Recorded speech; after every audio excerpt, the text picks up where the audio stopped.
Welcome back, everybody, to We Are TPM. You are back with myself, Kyle Teixeira, sitting across from me, John Teixeira, and this week we have our guest with us, Kandy Katz.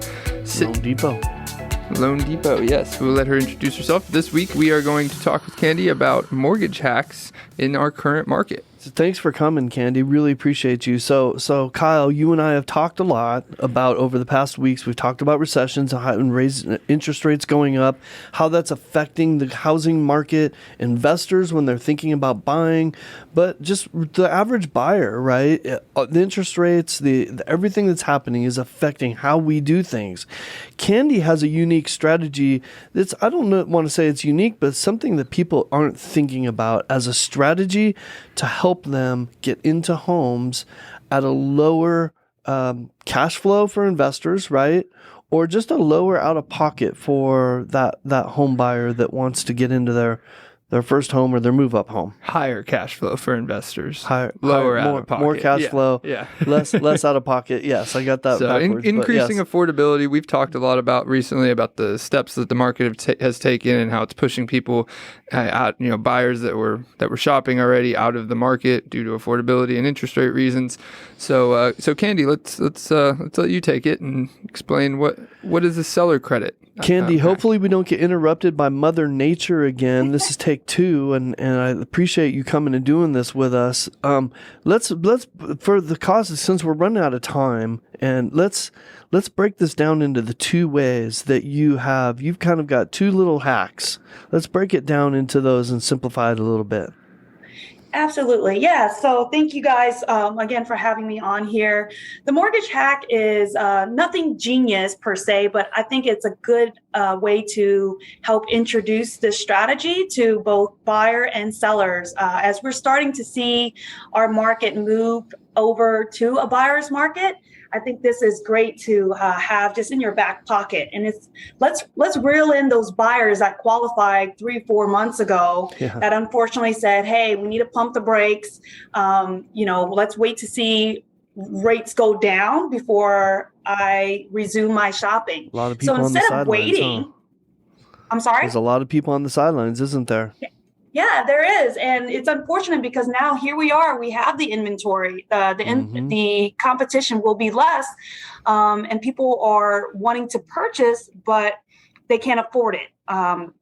Maybe someone that qualified for $500,000 in March now only qualifies for $350,000. And so how can we help negate that or, get them back into that buying pool? And there's a couple ways. 1, we can buy down their rate, or 2, help them remove that private mortgage insurance if they weren't able to put down the full 20% or were aware of even the option to pay for that, address the PMI. And there's a couple ways we can touch on that. So to start is, as we're seeing the market shift to where homes aren't moving as quickly, John, when a house sits on, say, for 30 days plus, automatically a buyer is going to come in and say, well, I want to go in and reduce the price. Well, the seller's not that inclined, or maybe is motivated, depending, right? Here nor there, what the buyer assumes is reducing the price is going to help them qualify for, say, a lower payment. Even though that will help, depending on how much gets negotiated or reduced, I think it's more advantageous to share with them what it looks like to ask for a seller credit versus a price reduction. So yeah, should we dive right in? Yeah, go for it. I love it. You have those 2 scenarios, and I've actually seen you do this on video, and it's really interesting how you show what effect reducing the price has versus not reducing the price, but instead asking for the seller credit, which has the same exact impact to the seller, right? The seller's basically walking away with the same amount of money, but instead of reducing the price, they're giving you money so that you can be more productive with that money by doing these hacks, buying down the rate or the PMI, right? 1,000%. You got it. Love it. Yeah. So with that said, going in on a $500,000 purchase, just because that seems to be a good median price point for any major market, if you would, reducing the price down $15,000, considering an applicant that has credit scores of 740 and above, purchasing as a primary residence on a 30-year fix. In today's market, they can expect interest rates to be about 6.5%, Wow. making their total payments, that includes taxes, insurance, and that PMI, because they only put 5% down, Right. to be about 34, 37. Now, again, that's scalable, right? Whereas if they were to go in and ask for the seller, instead of reducing the price, hey, seller, can you give me a $15,000 credit instead? A lot of people may hear the buzzword discount points. This allows the buyer to now pay for those discount points to buy their rate down. And, just for easy math, for a loan of say $500,000, to buy an interest rate down 1% to where 6.5 would be reduced to say a 5.5% interest rate, call it, 10,000, something like that, usually about 2 points, give or take. So you have that $15,000 credit. Now, mind you, buyers are entitled to buy their interest rates down, but they don't necessarily have to pay for it. That's always negotiable, right? So this is what I'm trying to make a point on is take that seller credit, pay that interest rate down. That will essentially lower the buyer's payment, which then now qualifies them puts them in a better position to qualify for the loan because their debt to income ratio is now met in the thresholds allowed, right, to qualify. And then also, a lot of people aren't aware, the second thing you can do with that seller credit is now pay for that PMI. A lot of people assume, okay, PMI is automatically on my loan when I take out an FHA loan. Yes. When you take out a conventional loan, however, you have the opportunity to pay for the PMI upfront. If you didn't put the 20% down, you can finance that PMI into your loan amount, or you can finance half of it, right? And then pay for half of it. So instead of that monthly payment of say $161 for PMI, maybe you can reduce it down to say $60 a month. Whatever direction, however you want to slice it, PMI can be paid for without putting the full 20% down. Does that make sense? Yeah, it makes complete sense. And cool. And really what you're saying is it affects your affordability, because what lenders look at and what qualifies you, no matter what loan you're getting, is how much of that loan is going to come out of your DTI for your monthly expenses, right? So you mentioned that 15 grand reduction was 34, 37. So if we do it this way, this makes it so our out of pocket every month is what was the number you said? It would be $3,072, saving you $365 a month as a buyer. And that $15,000 credit, it will help reduce that reduce that interest rate down by 1 point. And then the premium on PMI for this size loan on a $500,000 purchase, the 5% down, primary residence, conventional loan, you can expect, the premiums vary. And I use the provider we can shop around, but it's Radian. They typically give the lowest premiums. And for this size loan, you can expect 8218 would be the PMI for the life of the loan. So again, that's something that they will be charging you $161 a month. Or until you have, less than 78, your loan to value is less than 78%, where it will automatically drop off unless you, refinance the loan to remove it. So in this case, with rates changing, we don't know where the market is going to be a couple years from now. So instead of paying more additional fees to refinance and remove that PMI down the road, why not just take care of it here? And so that $15,000 credit won't pay entirely the full discount points and the PMI, but it'll definitely help towards it. Just for this, example. And who's to say you didn't negotiate $17,000 and pay for all of it, right? So it's just all part of the negotiation, and this is just an example that you're using. So in our example, it seems like we reduced our out of pocket by about $500. Did I get that right? Maybe just a little over 500. The 365, I actually factor that in where you remove the PMI and the rate reduction. Okay. All right. Got it. But that's your monthly out of pocket too. So this is also a better solution than, for example, people who are getting their affordability, their DTIs with these new interest rates is now making it to where, like you said, they can no longer buy that $500,000 home and they only qualify for $350,000, for example. The common solution people think of is just bringing more cash to the table to make up the difference.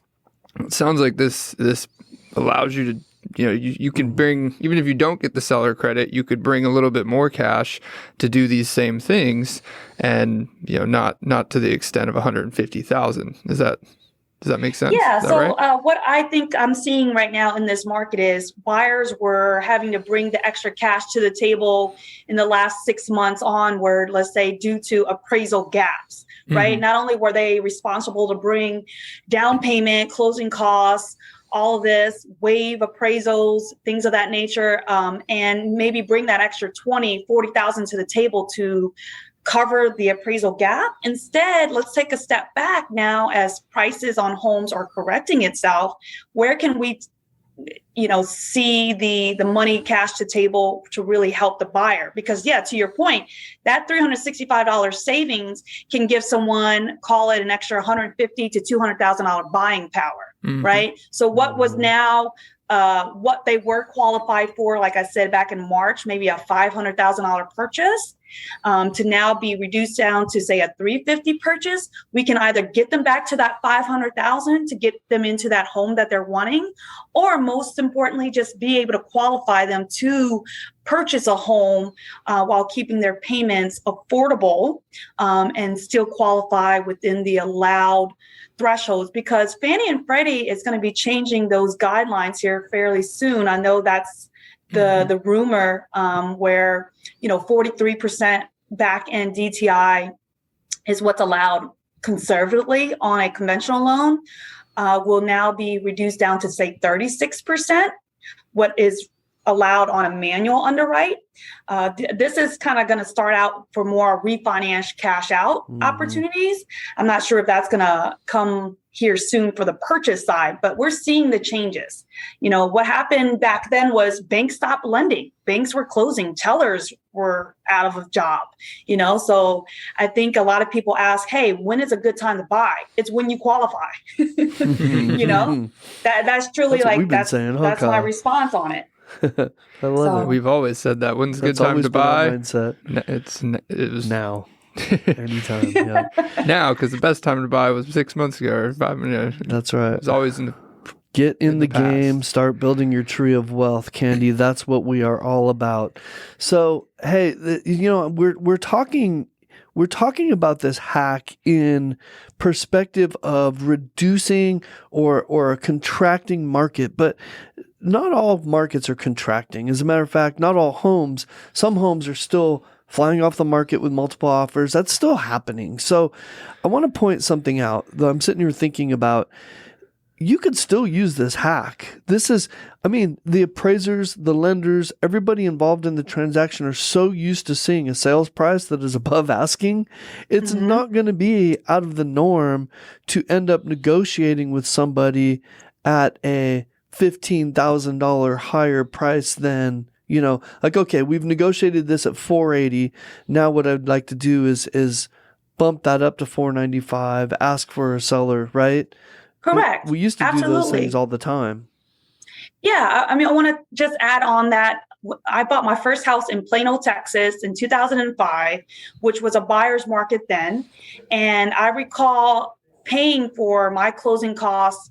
I met halfway with the seller, so let's say closing cost was $5,000, seller paid $2,500, I paid $2,500. Everything's negotiable, right? And this is just an example to your point, John, where you apply it to favor the buyer. And look, if we are speaking about a market that, to your point, the sweet spot of homes selling in the 400,000s are still flying off the market, great. Who's to say you don't offer $415,000 on a $400,000 list, but still ask for that credit? Either way, like what's the motivation for the parties? Right. So make it work for everybody, right? So seller's only looking at their bottom line and to make sure the contract you write can actually succeed. So I love it, Kandy. Two really, really good hacks that I think people aren't talking enough about. They're really simple. They're easy. They're right there for everybody to use, right? Pay down, buy down your interest rate, or pay your upfront PMI. Both those things, and doing those things in combination really reduce your out-of-pocket expense. And Kyle and I try to stay focused on investors, right?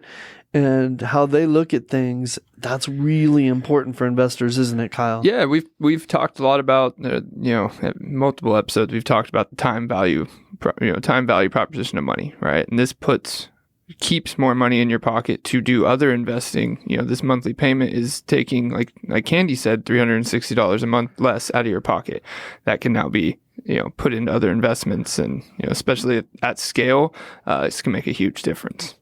Kandy, I want to give you the opportunity before we run out of time to just share with us some other investor products you might have. And I'd love, Kandy, we'd be honored if you would come back to us, and maybe I'd like to have a discussion about ARMs, because I believe that ARMs are going to be something we're seeing a lot more of in the future.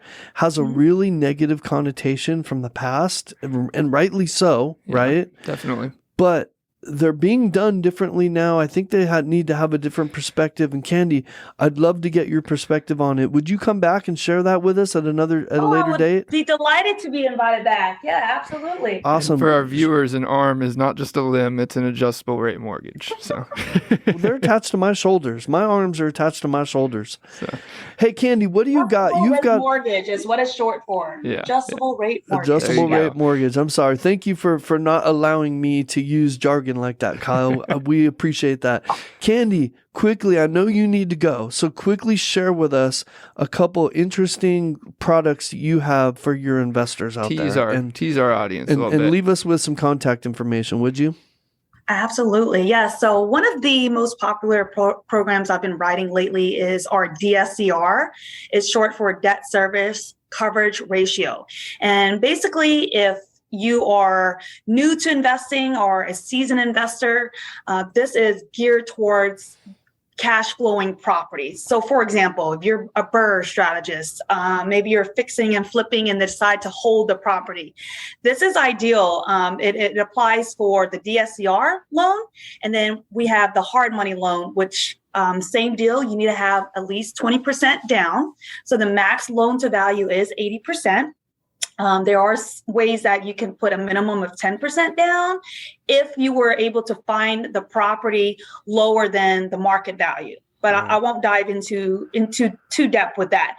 The beauty behind that product, though, is, someone that if they just quit their job, right? I don't care. If they just started an LLC and in a traditional loan scenario, you would need to have provided 2 years tax returns consecutively. Doesn't matter. I don't care if you're only 25% of the business owner. It doesn't matter, because we don't look at income nor employment history. We just care that your property is cash flowing or performing higher than the mortgage payment due. So for easy math, let's say your rent is $2,500, but your mortgage is $2,000. We're in the clear, right? We can use 90% of the rent amount to basically offset the debt that that will be servicing. And then you don't need any more income from your applicant. They don't need to prove any more income in that scenario. Nope. The only docs that you would anticipate to provide in a scenario to purchase using a DSCR loan would be driver's license, last 2 months bank statements, which it's there to help support your down payment. And then also we need to show that you can meet 4 to 6 months of reserves. So if your payments a month is $2,000, just on the safe side, have 6 months reserves of that to show $12,000. That's in your checking, savings, 401k, stock, money market, all of that is applicable as a source of down payment. But yeah, and of course, if you're purchasing, we will use what we call a rent schedule, aka 1007 on your appraisal, where it shows pretty much what rent is going for in that area, like your comparables, but on a rent scale. And that's what we'll go off. Now, what can supersede that is if you do have an active lease in place, we just need to show 2 months of canceled checks or deposits consistently to be able to use that amount. Right. And these programs take about 45 days start to finish. I've been able to close them in 30. Now, I just like to give that little buffer for whatever reason. Appraisal, it takes a while, depending on how quickly the docs come in. But yeah, it's been really popular because they have the equity. They want to tap into the equity, but they don't have the paper trail for it. So this has been phenomenal. People that are just starting out investing, they have a ton of assets, but they can't prove their income. Again, so long your property is cash flowing, that's all that we care about. This would be a good program for some of our investors looking to buy our inventory, right? Yeah, definitely. I'm interested to hear more about that, Kandy, and I know our audience is. So I would love to have you back on to dive deeper into that product. So do it. Definitely. Well, and I appreciate you coming on with us today. If you guys have any questions or want to figure out how to talk to Kandy, I'm going to let her give you her contact info in a second, but our phone number is 817-818-9039. Shoot us an email at showmenthemoney@wearetpm.com. Kandy, how do they get a hold of you if they want more information about all these awesome products you offer? Yes, my direct cell number, 214-514-0472. You can find me on social media. I have a ton of content out there that touches on mortgage tips and investment programs. Instagram is Hello Kandy Katz. That's KandyKatz. My email is kkatz, KKATZ @loandepot.com, spelled out. And yeah, I look forward to consulting with anyone on any programs they have questions on and how we can be strategic in this market. So, what about TikTok? You didn't even mention TikTok. Oh yeah, so Hello Kandy Katz, or I think this is Kandy Katz. I don't know. I'm fairly new to that platform, but well, for any of our audience that's visual and wants to see these products we've been talking about in a visual format, go check out her Instagram and TikTok, just like she described. So, and that's Kandy Katz with a K, right? That's correct. Double K. Double K. Double K. Double the fun. Kandy, right. Thank you so much for coming on. I really appreciate it. I'll get with you about coming on again in the future so we talk about those things, the DSCR and the ARMs and all that good stuff. We got a lot to talk about right now. We really appreciate you taking the time. Yeah, absolutely. No worries at all. Thank you for having me and extending the invite. I'll be glad to come back on at a later time. Thank you, guys. Thank you again, Kandy. And everyone, thank you for tuning in. Again, we are TPM. We are out.